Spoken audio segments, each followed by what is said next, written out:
At now, let's go to the Word of God, and we entitled our message today, Ways of Giving Thanks to the Lord. Alam nyo, pinag-usapan kasi natin since last week about giving thanks, about gratitude to God. And yesterday, we discussed that in order to truly magnify and glorify God, you must be thankful of what He has done. To glorify God and to magnify God is to be thankful to what He has done. Kung minsan parang ano ba ang pwede kong ipagpasalamat sa Diyos, ang dami kong problema, ang dami kong mga hindi nakukuha or mga desire ng puso ko wala sa akin. So minsan kapag tumitingin tayo sa sitwasyon, parang wala tayong maipagpasalamat sa Diyos, no? Pero alam po ninyo tayong mga Kristiyano, there's a lot of things to give thanks to God. We cannot name them one by one. The blessing of the Lord is so many that we cannot name them one by one. Okay? Every day of our lives, every seconds, every moment, there are blessings from the Lord na minsan hindi po natin nakikita, but those are blessings. Yun lang pong ikaw ay nakauwi sa bahay ninyo na malakas, malusog, safe. That's a very big blessing. Yung pong gumising ka ng maaga, wow, that is a very big blessing, kapatid. Kasama mo, nakikita mo ang mga anak mo, asawa mo, ang pamilya mo, ang mga kapatid mo. That is a blessing. Yung kumakain ka ng masasarap, marami po yan walang makain. Yung pong nakatulog ka ng napakasarap, nagkamuta ka pa sa grabing tulog, sarap ng tulog mo, grabing blessing po yan. Marami pong tao kahit may pera hindi po nakakatulog. So there's a lot of things that we receive from the Lord every day that we need to give thanks to God. Lalo-lalo na kayo, nung mga nasa ibang bansa na dinisire nyo, pinagpe-pray nyo noon na sana Lord, maka-abroad ako. Yung nasa ibang bansa po kayo, yung iba naman ay talagang Lord, sana makauwi na ako, sana matapos ng kontrata ko. Nako, ang hirap pala dito. Alam po ninyo, answered prayer tayo. Kaya magpasalamat ninyo yan. Alam nyo, if you know how to give thanks to God, you are glorifying God, you are magnifying God, and also life becomes easy, life becomes beautiful, life becomes joyful when you know how to give thanks to God. At ang mga dapat nating ipagpasalamat nga sa Diyos, number one is you are once and for all forgiven. Glory to the name of Jesus Christ. And number two, Christ lives in you. Si Kristo na po namumuhay sa atin, and God is our daddy God. He is your daddy. Kaya every time you come to Him, wow, Abba Father, my daddy, thank you for this day. Natalaki natin yan at kahapon yan. Nako, eto maganda. God's love is being poured out within us through the Holy Spirit. Romans chapter 5 verse 5, the Holy Spirit is being poured out, the love of the Father in our hearts. Ang dami nating ipagpapasalamat. Alam nyo, yun lang love ni Lord. Kaya kung yan lang ang tatalakayin natin na pag-uusapan natin sa buong taon, if we're gonna think of how much God loves us. Sabi nga po ng Ephesians chapter 3, verse 16 hanggang 19. I pray, sabi ni Apostle Paul doon, na maintindihan ninyo kung gaano kataas, kalalim, kalawak ang pag-ibig ng Diyos upang nang sa ganon, ang kapuspusan ng Diyos ay sumainyo. Could you imagine? If you want the fullness of God to come and overflow unto you, you must think of how deep, how high, how wide the love of the Father unto you. And you know what? When you have the fullness of God, you can know in your mind that whatever you think of, whatever we ask, more than we can ask, we can imagine, more than we can ever think of, the Lord is able to do according to the power that is in us. Maintindihan mo ang kapangyarihan ng Diyos na sumasayo if you understand how much God loves you. Kaya ako, grabe, gustong-gusto ko po talagang ipaabot yung pag-ibig na yan. And ito pa, the Lord has given you a new heart. Romans chapter 6 verse 17, God has given us a new desire and a new heart. Pagpasalamat mo, Lord, thank you for the new heart. Thank you for the new desire. Kaya kita nyo ngayon, mula nung kayo po ay nakakilala sa Lord, ang desire ninyo ay parang puro mga bagay na pangako ng Panginoon na mangyari sa buhay po ninyo. And all of those desires are the very heart of God in your life. Ang sarap kayang mabuhay na ang desire mo is the very heart of God in your life. And also, you have everlasting security in Christ. Pakisulat nga po ninyo dyan mga kapatid, I have everlasting security in Christ Jesus. Wow. Beautiful. You have everlasting security in Christ Jesus. Hebrews chapter 7 verse 25 says, therefore, He is also able to save forever. Yung save forever doon is completely, perfectly, for eternity. Wow. The Lord is able to save you forever, completely, perfectly, for eternity, those who come to God through Him, since He always lives to intercede and intervene in their behalf with God. Kaya ipagpapasalamat natin sa Diyos ang security natin. We have no security na katulad ng mga mayayaman na binabayaran nila ang kanilang seguridad. Pero tayo po, our security is safe and secured because our security comes from the Lord. Secured. Ibig sabihin alam niyo kapag mag-security ka, you are safe. No harm comes upon you. Yan ibig sabihin niyan kapag meron kang security.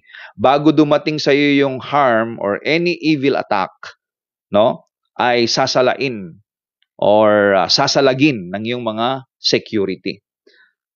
Ayan po ang ginagawa ng mga security. They are willing to die for their boss. Alam po ba ninyo that God is our security? Okay? Pakisulat nga po muli ninyo yan. God is my security. Therefore, I am forever safe. Glory. Hallelujah. Kaya wala tayong katatakutan sa bawat araw ng ating buhay because the Lord is your security. He is able to save you completely, perfectly, those who come to Him. Praise the name of Jesus Christ. Ang security na ito na sinasabi po ng Bible is not just about the harm coming to you, the sickness coming to you, the any attack of the devil coming to you. Hindi lang po yun yung security na sinasabi po dyan, kundi maging po ang iyong future is secured. Your future is secured in Christ Jesus. Kasama po dito ang provision, ang pangangailangan. Yung finances mo, kasama yan. Ako, very easy yan. Actually, listen, mas madali na i-provide ni Lord ang mga pangangailangan natin na finances and even foods kesa yung ating pong kaligtasan or everlasting life or this forgiveness of our sins. Mas madali na i-provide ni Lord yung pong pangangailangan nating financial kesa yung tayo po'y patawarin ng Diyos. So kung nagawa tayong patawarin ng Panginoon, napaka-easy kay Lord na i-provide ang pangangailangan natin. Kasi hindi po basta-basta ang kapatawaran ng ating kasalanan. For us to be forgiven, Christ must come down from heaven. Kinakailangan bumaba ang Panginoon at maipako dun sa cross para tayo po'y mapatawad sa ating mga kasalanan. So ang hirap nun. Pero ginawa ni Lord. So kung ginawa ni Lord yung bagay na mas mahirap, hindi niya kayang gawin yung provision. Actually, sa totoo lang, nung nilikha ng Diyos ang mundo, bago pa man mamulat ang tao at makita niya ang ganda ng ginawa ng Diyos, lahat ng bagay na kailangan ng tao has already been provided. Ganyan kabuti ang Diyos sa iyo, kapatid. Kay buti ng Diyos sa akin, kay buti ng Diyos sa iyo, kay buti ng Diyos sa ating lahat. And we need to confess that every day. Okay? So give thanks to God for your everlasting security. Eto, give thanks to God for your healing. You are healed. Huwag mong ipagpapasalamat yung sakit na, Lord, salamat binigyan mo ko ng sakit, binigyan mo ko ng bukol, binigyan mo ako ng... No, don't ever do that. Huwag mong ipagpasalamat yung sakit at karamdaman. Ang ipagpasalamat mo ay ikaw ay magaling na. Ikaw ay meron ng divine health. You have the wholeness of life in Christ Jesus right now. At ang kilalanin natin na nagpagaling sa atin ay ang Diyos. Minsan ginagamit ng Diyos sa mga doktor, pero sa totoo lang, inaamin talaga ng mga doktor, hindi silang nagpapagaling. They are not the healer. They depend on the medicine na nire-reseta nila. Kung meron bang epekto yung medisina na iinumin mo. Hindi sila nagpapagaling. Ang pinag-aralan lang nila ay ano bang akmang gamot para dyan sa sakit na yan. Kaya nga po sa mga sakit at karamdaman, meron po silang inahanap na katapat na gamot yan. At yan po ang kanilang pinag-aaralan. No? Pero ang totoo po niyan, mga kapatid, hindi sila nagpapagaling. But the Bible says, our healing is the Lord. My healing is the Lord. Pakisulat nga po ninyo yan. My healing, my wholeness is the Lord. By His wounds you are healed. According to 1 Peter chapter 2, verse 24, by His wounds, you who believe have been healed. You need to believe. And believing is never doubting. If you are believing, you never doubting. Kapatid, kung ano sinabi ng salita ng Diyos, you believe. And those who believe, they confess. Once you believe in your heart, you confess it in your mouth. You believe that you are healed, you believe it in your heart, confess it in your mouth. Don't just confess in your mouth without believing in your heart. Okay? Pwede kasing magpahayag na walang believing sa heart. Kasi akala nila, magpahayag ka para mangyari. Alam po ninyo, we're not confessing something, we're not confessing our healing just for us to get our healing. But we are confessing our healing because we are already healed. Ipinapahayag natin ang isang bagay na sinasabi ng salita ng Diyos, hindi para makamtan natin, kundi pinapahayag natin dahil sumasa atin na. You have it already. You've got the healing of the Lord. You've got the blessing of the Lord. You've got the protection of the Lord. You are now a child of God. You are now God's beloved. The Holy Spirit is now dwelling in you. You are now holy. You are now righteous. That's who you are. You are not confessing all those things just to get it or to maintain it, but you are already are. Ikaw na yun, kapatid. Diyan ka na. Kaya hindi po tayo nagsasawang pagpapahayag dahil yun na ikaw. Amen? Hindi ito katulad ng mga naituro natin na, you confess it to get it. What you confess, you can get it. Kapatid, what we are talking here right now is that you confess something that the Bible says because you already have it. Kahit hindi mo pa nakikita yan, kahit hindi mo pa yan nararamdaman, kahit parang kita mo parang wala, you already have it. Pastor, wala naman akong nakita eh. You don't need an evidence, literal evidence, para maniwala ka. Sapat na yung salita ng Diyos.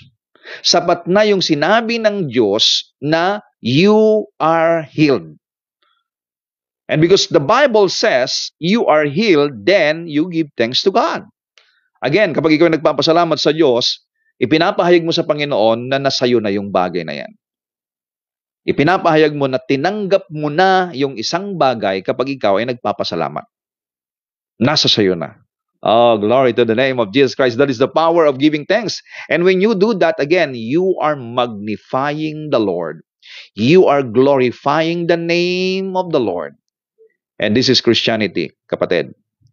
My friend, this is Christianity.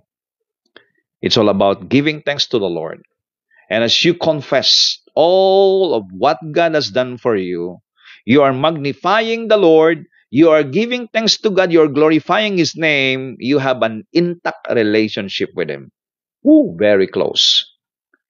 Jesus, thank you, Lord. At ito po, expect your healing. expect the manifestation of healing when you do that. Praise God. Kaya, again, always go back to Now, ano po yung mga paraan ngayon to give thanks to God? Ways of giving thanks. Number one is publish and tell all of His wonderful works. I-publicize mo, ipahayag mo, ibahagi mo ang lahat ng kamanghamanghang ginawa ng Diyos. That's how we give thanks to God.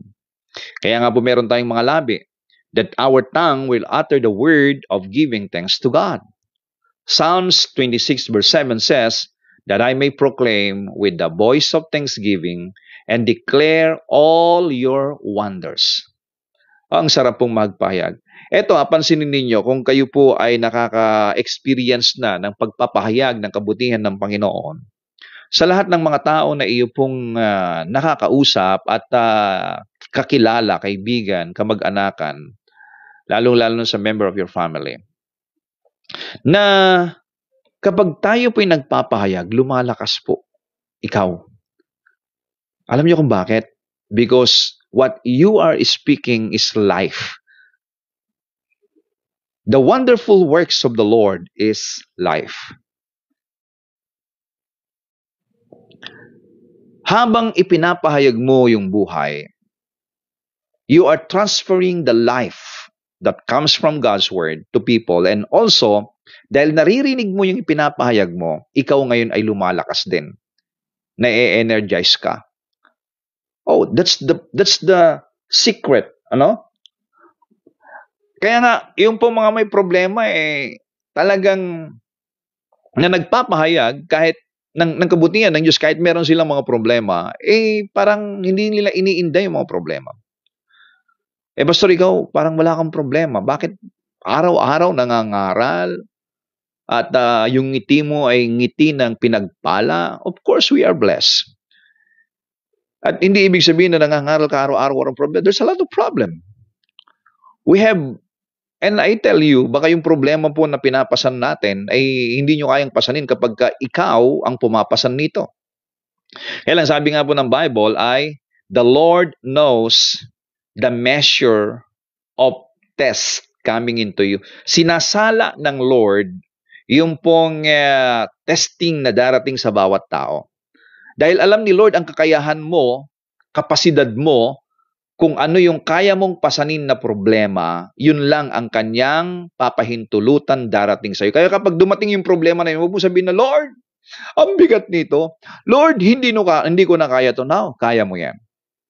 No? Hindi ang Diyos ang nagbigay niyan, kundi pinapayagan ni Lord yung pong mga problema dumarating sa iyo yan para ipakita sa kaaway na ganun katatag because you have the Word of God. At ito ngayon, kapag ikaw ay nagpapahayag ng kabutihan ng Panginoon, nagpapahayag at nananalangin sa mga may sakit at karamdaman kahit meron kang iniinda, nananalangin sa mga nangangailangan ng pananalapi kahit ikaw din mismo meron kang pangangailangan, as you do that, my friend, you can encourage not only the person you are talking to, you are sharing to, but even to yourself. You are encouraging yourself and reminding yourself that God is your provision. God is your healing. God is with you. He will never leave you. He will never forsake you. God is your strength. And as you are reminded, because you speak those wonderful words of the Lord, what He did for us, you are strengthened, my friend. You can be strengthened. And you know what? As you do that, you're multiplying the joy in your heart. Tell it. Huwag nating hayaan na maging tahimik tayo. Kapag tahimik ka, kapatid, hindi mag-o-overflow. Yung pong kabutihan, yung joy, yung peace in your heart. Speak it out. Respond to what the Lord has done.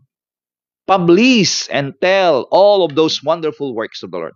Kaya nga po kapag tayo po ay pumupunta sa gawain, huwag kayong mahiyang isayaw ng merong pong kagalakan ang kabutihan ng Diyos.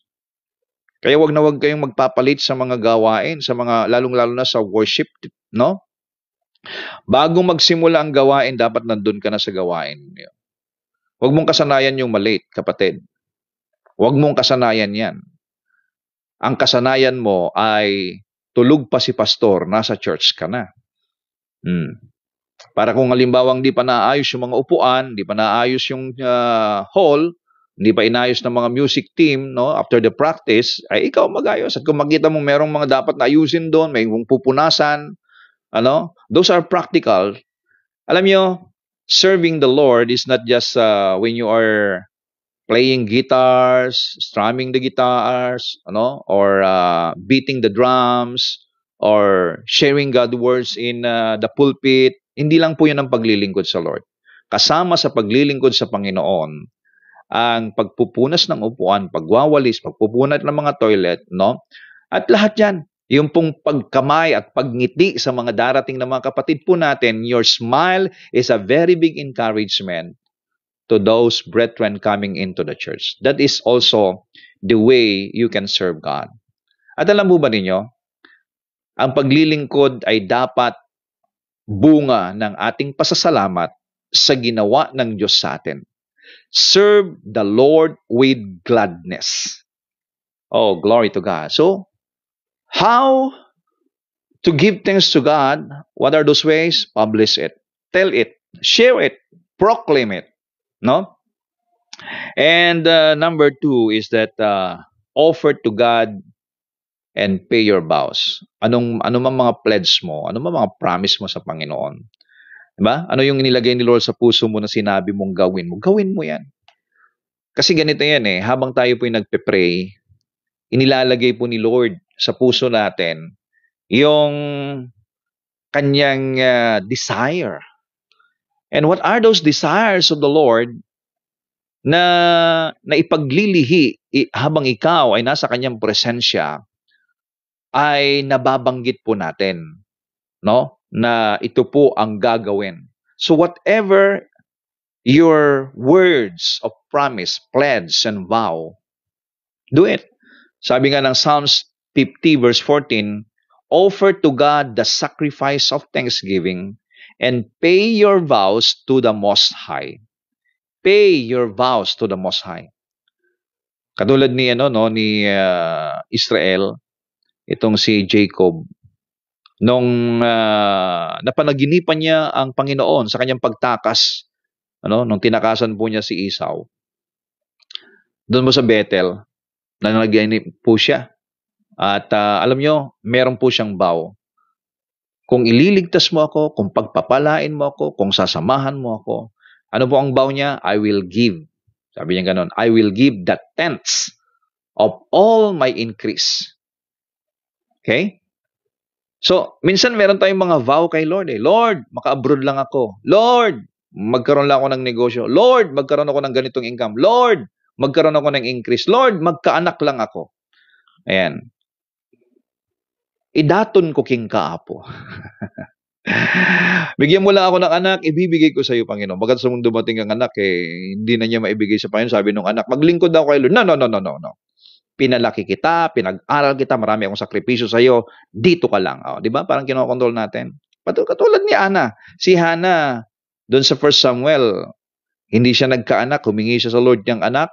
Sabi niya kay Lord, Lord, kung bibigyan mo ka ng anak, ibibigay ko sa iyo para maglingkod sa templo. Nung dumating yung anak niya, tinungpal niya or ginawa niya, no? Yung pong kanyang pledge, yung kanyang promise, yung kanyang vow. Dinala po niya yung kanyang anak at eto po maganda. When he offered Samuel doon sa temple, binigyan pa siya ni Lord ng marami pang mga anak. Ayan. Kapatid, hindi ka mawawalan when you pay your vows. Akala natin, kapag meron po tayong mga pangako, tapos pag dumating na ko, baka pag ibinigay ko to, mawawalan ako now. That's the way you recognize God in your life. Pay your vows. Honor the Lord, sabi sa Proverbs chapter 3, verse 9 to 10, honor the Lord with your wealth and with the first fruits of all your crops, of all your income. No? Honor the Lord. How to honor God? Recognize Him. Sa lahat ng increase po ninyo, you need to recognize the Lord. Huwag po natin gagawin na, nako, etong sinahod ko ngayon. Nako, ito yung kinita ko ngayon. Nako, itong pinadala sa akin ngayon ng asawa ko. Unahin ko yung mga expenses, yung bills, another bills, bill, ang dami kong bill, no? Unahin ko lahat ng mga bill ko na matanggal, bayaran. Pagkatapos, kapag may matira, yun ang para kay Lord. Sa totoo lang, wala namang matitira lagi dyan eh. Alam po ninyo, kung bakit sinabi ni Lord na unahin niyo ako. Dahil gusto ng Panginoon na magtiwala ka sa Kanya na lahat ng pangangailangan mo ay kaya niyang ibalik ang anumang bagay na ibibigay mo sa Kanya bilang pananampalataya mo. Actually, giving is an act of your faith and act of believing to His promises. Pag inuuna mo lahat ng mga yan, tapos walang natira, ako, sorry na lang Lord, next month na lang. Maraming next month, even years na lumipas, hindi ka nakapagbigay ng honor mo sa Lord. Friend, set apart first and foremost what is of the Lord. Lahat ng increase ninyo, unahin mo ang Panginoon. Kasi sa totoo lang, ang daming mga bayarin ng mga tao ngayon. Kahit mayaman yan, maraming bayarin yan. Hindi mo ibig sabihin na maraming pera yan, sobra-sobra yan. Kaya nga po yung mga nagbibigay po sa inyo, ipagpasalamat ninyo sa Diyos yan. Hindi ibig sabihin nagbibigay sila sa iyo, sobra-sobra ang pera nila. Hindi ibig sabihin na nakatanggap ka ng ganito sa mga kamag-anak, sa kaibigan, nagbigay sila ng ganito, mayaman sila at sobra-sobra ang pera. Hindi ho. Kulang pa nga minsan ang kanilang mga pangangailangan. And yet, kahit merong kakulangan or sapat lang para sa kanila, they decided to set aside something para mayroong maitulong sa iyo, maibigay sa iyo. Hindi ibig sabihin that they are overflowing. Ganyan po yung generosity ng puso ng isang Kristiyano. So same thing, ganyan ang gawin natin sa Lord. No? Kaya at magpasalamat tayo sa kanila kapag every time you receive something, you have to give thanks to God in their life. At ganoon ang gagawin natin sa Panginoon. Sabihin ko sa inyo, when you give and you pay your vows to the Lord, you cannot outgive God. May pangako dito sa verse 10. Sa verse 9 ng chapter 3, verse ng Proverbs, honor the Lord with your wealth. Honor means honorarium. It speaks about something that you can give. Something that you can give to the Lord with all of your increase. Then, sabi doon, your barns will be abundantly filled and your vats will overflow with new wine. Wow!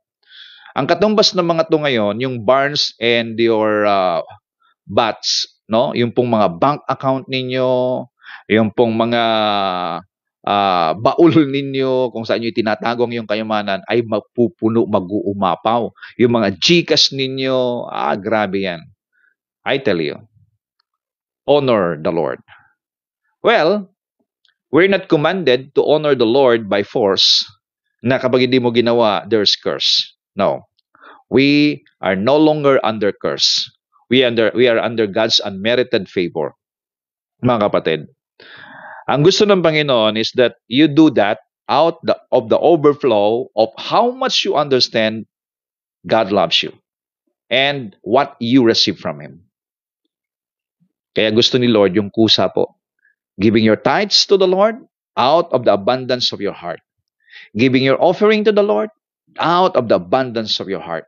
Not compulsory, not reluctantly, or anything that push you, parang napipilitan ka lamang, or not even what Ananias and Sapphira did. Dahil ang ikinamatay ni Sapphira ay sa pera. Si Ananias at Sapphira, ang ikinamatay nila ay sa pera. Bakit? Dahil gusto nilang ipakita sa tao that they are a giver. Nakatulad ng mga giver dun sa church, ipakita rin nila, giver din sila. And yet they are lying, no? Hindi po dun sa pagsisinungaling nila, sila namatay, kundi yung pong the wrong motive of giving. Well, I would say, and I proclaim, I declare, walang maaananyas at masasapira sa panahon natin ngayon. Because the love and the favor of the Lord is in you. Amen. Glory to God. So, That's how the way we give thanks to God. Offer to God and pay your vows. And then number three is the sacrifice of thanksgiving. Do a sacrifice of thanksgiving. Means surrendering a possession as an offering of thanksgiving to God. Sabi mo sa Psalms 116 verse 17, I will offer to you the sacrifice of thanksgiving and will call on the name of the Lord. Verse 18, I will pay my vows to the Lord, yes, in the presence of all His people. Yan. That's the way we give thanks to God. Alam niyo kung bakit po meron pong mga pagbibigay na siyang kaparaanan ng pasasalamat sa Diyos? May thanksgiving. Pag sinabing thanksgiving, there's something you give to God as a thanks. Kaya nga thanksgiving. You are giving something bilang pasasalamat mo sa kabutihan ng Diyos sa buhay mo. At alam niyo ba kung bakit po natin ginagawa ito? Because we recognize that the things we have comes from Him. Sabi nga ni David Lord, lahat naman ng ito wala naman talaga kaming naibibigay sa iyo Kasi lahat naman ng mga ito galing din naman sa iyo. Kaya lang, ibinibigay namin ito para sa pangangailangan ng templo dahil ang templo ay sa iyo, yung gawain ay sa iyo. So, ibinibigay namin ito para may magamit. Pero sa totoo lang, hindi naman sa amin to Sa iyo din galing yan. Yan.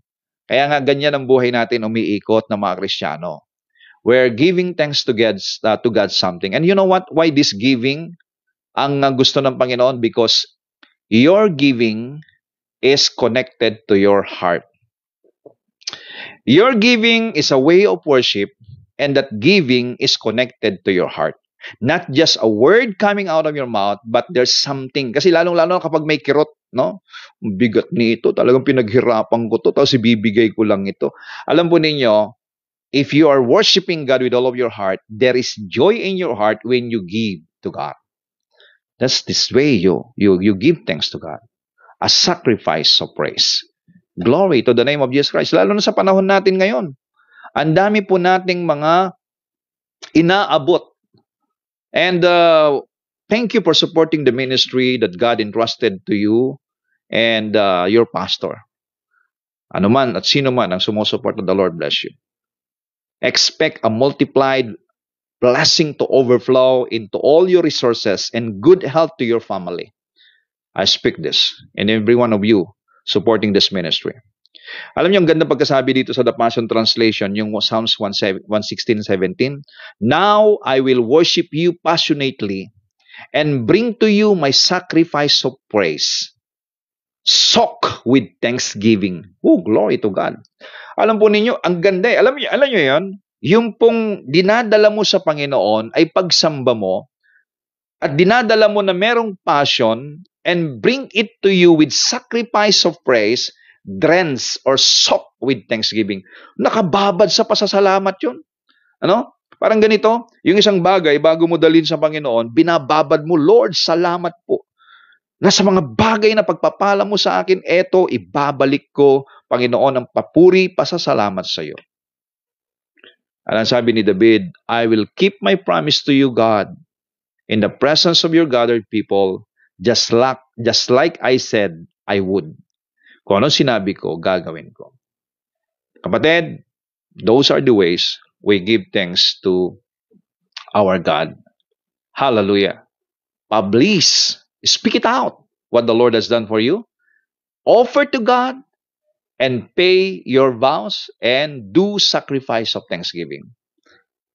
And I tell you, as long as you do giving a sacrifice of praise, sacrifice, honoring the Lord, there is an overflow in your heart. I tell you. Huwag tayong makikinig sa mga sinasabi ng mga ay, binibigay mo lang yan sa pastor yan, binibigay mo lang sa church yan, pinaghirapan mo yan, kaya ka naghihirap. Now, don't listen to what they say. Listen to what the Word of God says.